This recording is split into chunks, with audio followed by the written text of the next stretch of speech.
Assalamu alaikum, and I wish you a wonderful day, Muzammil. We really appreciate you taking the time to talk with us for a few brief minutes. For those in our esteemed audience who are unfamiliar with Muzammil's identity, he has most certainly demonstrated his abilities throughout by making his way from LOL Studio, Sasha Smart, TPL, in Pakistan now to our very favorite podcast channel, Thought Behind Things. Today, the purpose of this interview is to shed some light on your achievements.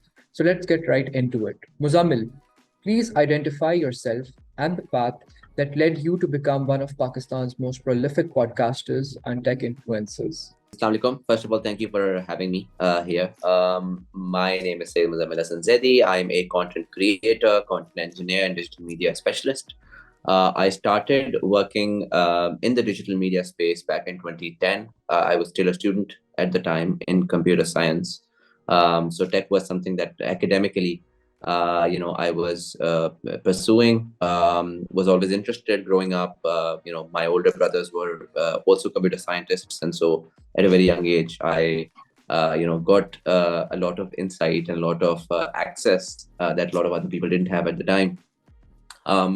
With digital media, particularly, back then when I was doing what I was doing, there wasn't any industry per se.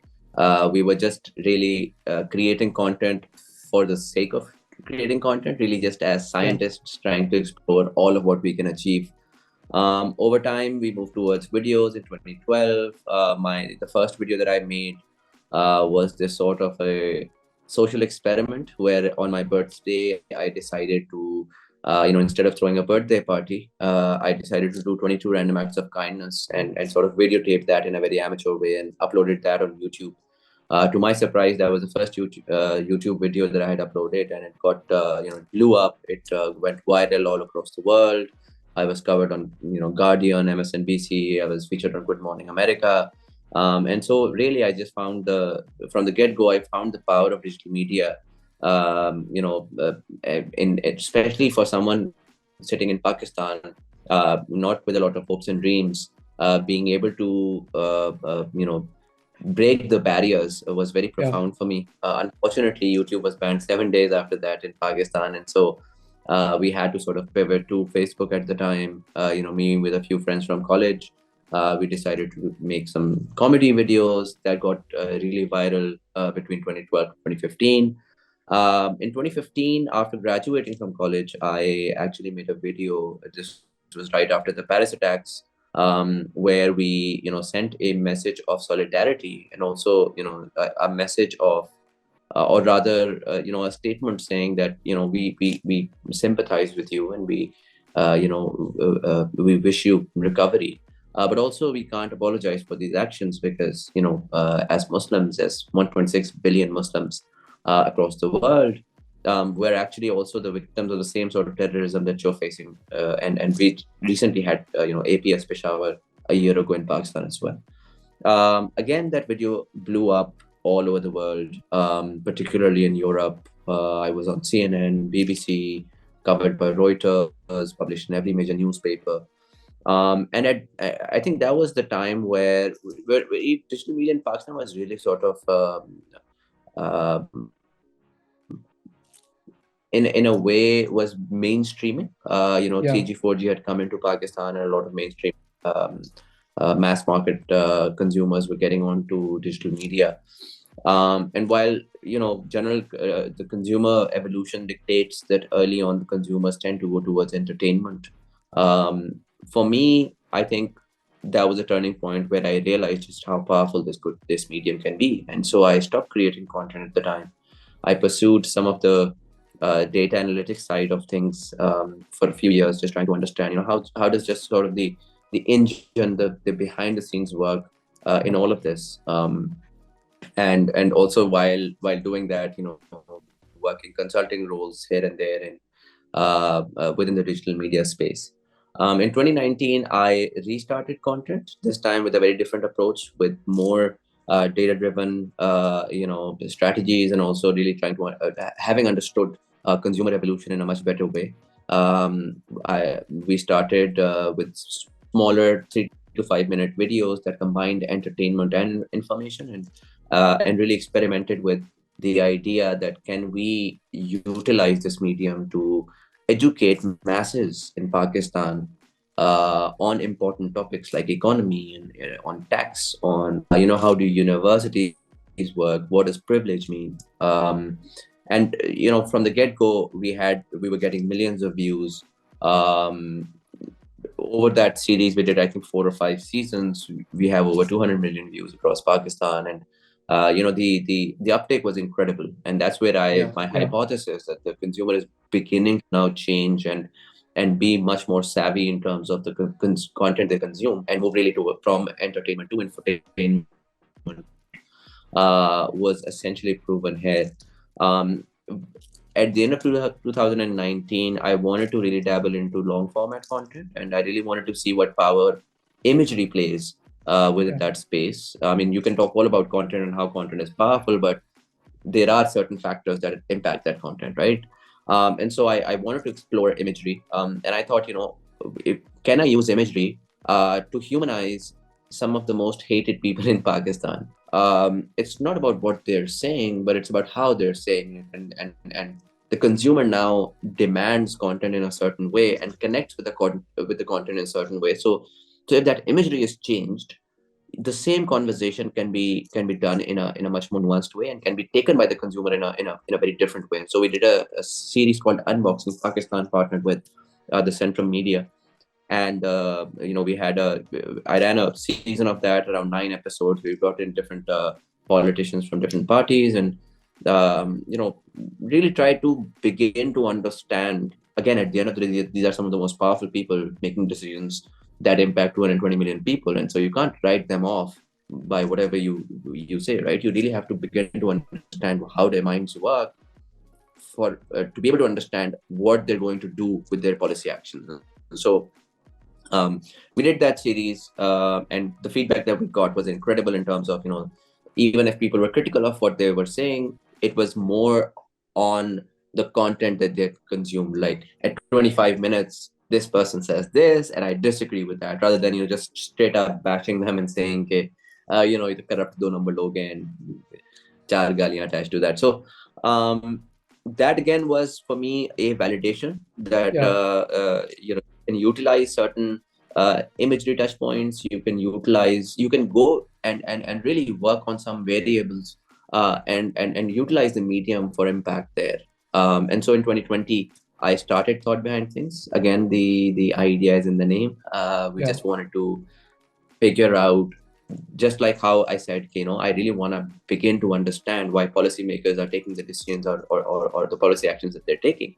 I really wanted to extrapolate that and put that out there for startup founders, for businesses, for corporate leaders, and policymakers, and so on and so forth.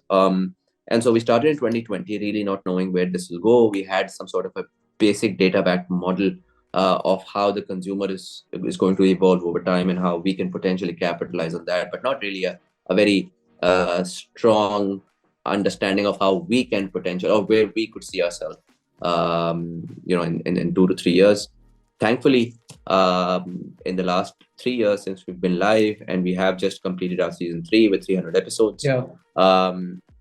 Not only have we gotten some incredible feedback from the audience, we've grown to over 250,000 user base on YouTube. We have over 50,000 very strong user base on audio, active on audio platforms across the world. But also in terms of the way that a lot of new conversations opened up, like in Pakistan historically, particularly on such mass market platforms, you wouldn't see, an engagement of corporate leaders, for example, people like Unilever CEO coming in, Jazz CEO coming in, Yeah. Mizan Bank CEO coming in, but also in terms of a lot of policymakers, a lot of bureaucrats, active serving bureaucrats. We never saw startup founders get the sort of mainstream attention that we saw with this particular platform. And so also academics. We recently had the LUMS vice chancellor on the podcast as well, and so historically, while we had these conversations in silos at conferences and maybe webinars here and there, the consumer base, the viewership was really isolated to maybe 400, 500, 600 people really dedicated to that particular industry. But here what we were doing was taking these sort of very, very nuanced topics and having viewerships of sometimes as much as 500,000 and a million people across Pakistan, across the world. So I mean, that's been the journey. I don't know how a lot of that happened. I think it was good karma, and we just wanted to. My entire approach to it was really, I had these tools at my disposal, and I wanted to explore how I can use them to make impact. And Alhamdulillah, I think it's been fairly impactful. I think we're just getting started though, and I think there's a lot more that can be done. But yeah, that's the journey so far. So, Muzammil, the prevalent national circumstances have been nothing less than a fiasco. But despite everything, Pakistan's IT sector has showcased a promising potential. You presumably already know about Pakistan's explosive growth and emergence as a key digital center, as well as how Park Launch has served as a crucial venue for linking business owners and investors. What do you think about Park Launch's remarkable commitment to the Pakistan's IT sector? So, I mean, I think I'll divide this into two parts. The first being, what I see with Park Launch, and I've been very actively involved, within the Yeah, Park Launch community over the last year or so.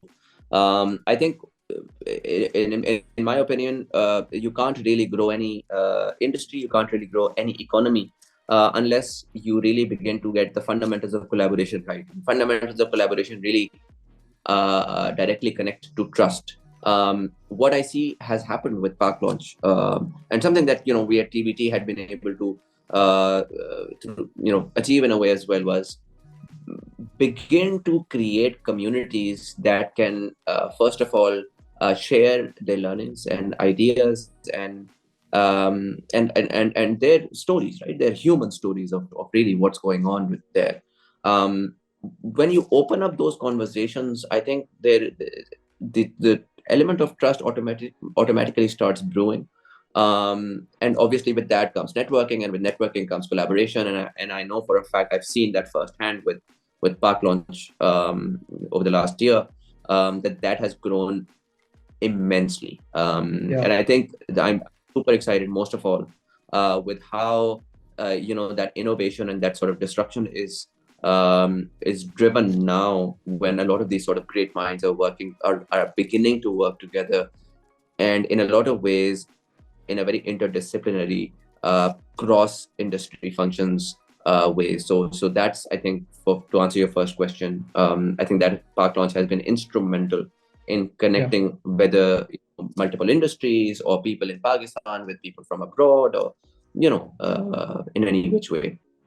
In terms of your second question on the IT industry, I think that definitely there's a huge potential, and there's no denying that that conversation is now more and more prevalent, particularly in the current economic situation. Yeah. I think one of the things, even when I've had these conversations over the last few years within the Thought Behind Things podcast, what I've learned is that there is a lot of excitement within the industry, but there's a lot of cynicism there as well. And in a way, the cynicism tends to stem from basic stuff like ease of doing business, the lack of availability of talent, so on and so forth. Again, these are, I mean, teething issues for any industry, and I think we're definitely on that path. But I think one of the things that a lot of people are still missing, and those are my probably only comments on the IT industry at this point in time, is the industry is primarily driven by talent. That is the raw Yeah. material. Textile, where your cotton growth or your cotton yield is going to define how well you're going to do. And while everybody is really working on the idea side of things and the business side of things and the structure side of things, I think we're failing incredibly on the talent side of things. We haven't been able to scale that fast enough. We talk about $10 billion or $15 billion economy. Yeah. You just sort of break that down into the cost per headcount, and you'd realize you're just not creating those numbers fast enough. So in terms of the IT sector growth, I think there's definitely that excitement, and that's great. And in terms of the way that the economy is now getting restructured, I think export-led is the way forward. And with IT, definitely export-led is going to make that very valuable. But I hope to see now in the coming years more conversations around how we're going to build that raw material, which is going to be that core engine that's going to drive this growth. We saw that again with Philippines and with India. when they were rising.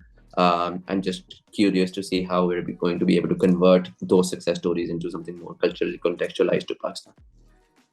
We observe that several new, small, and medium sized firms are establishing themselves, traveling to Park Launch, and possessing great potential for future growth. What advice do you have for them that would be useful? I think I'm going to link this to the last question, where you mentioned the economic turmoil, Yeah.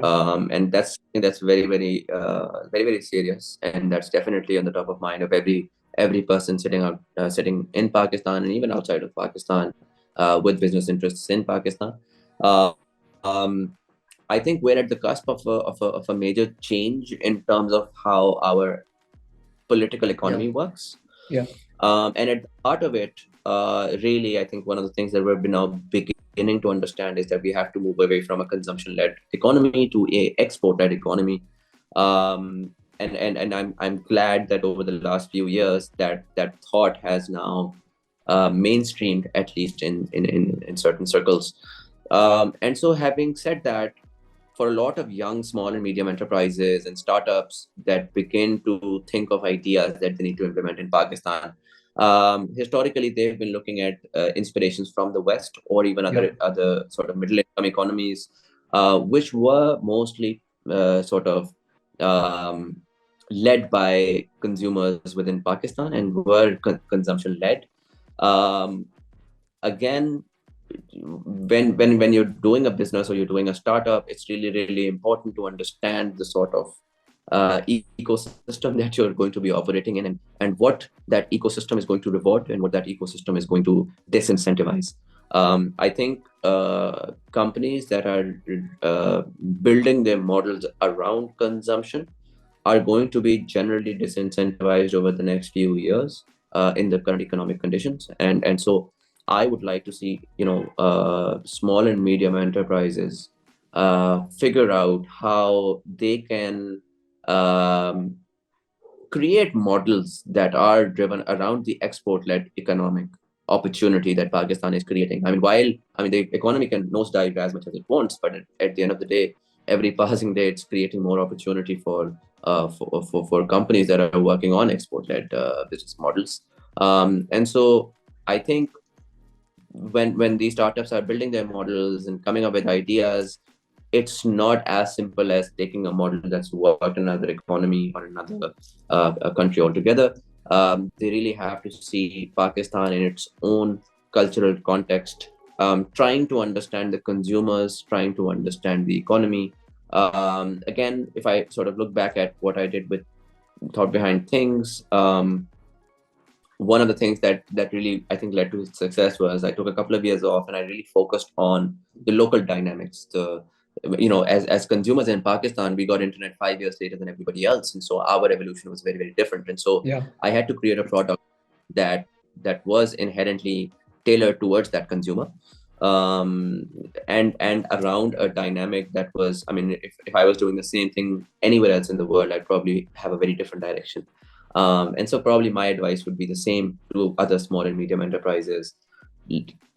Understand the economic situation, understand how the future is going to potentially play out, and create models that will help you, or help make things easier in the current circumstances. Well, Muzammil, thank you so much for these valuable insights into your life and your achievements. I'm certain that the suggestions you put forth will be acting as a guiding light for prospective market entrants. Looking forward to seeing you at the Unconference 23. Thank you.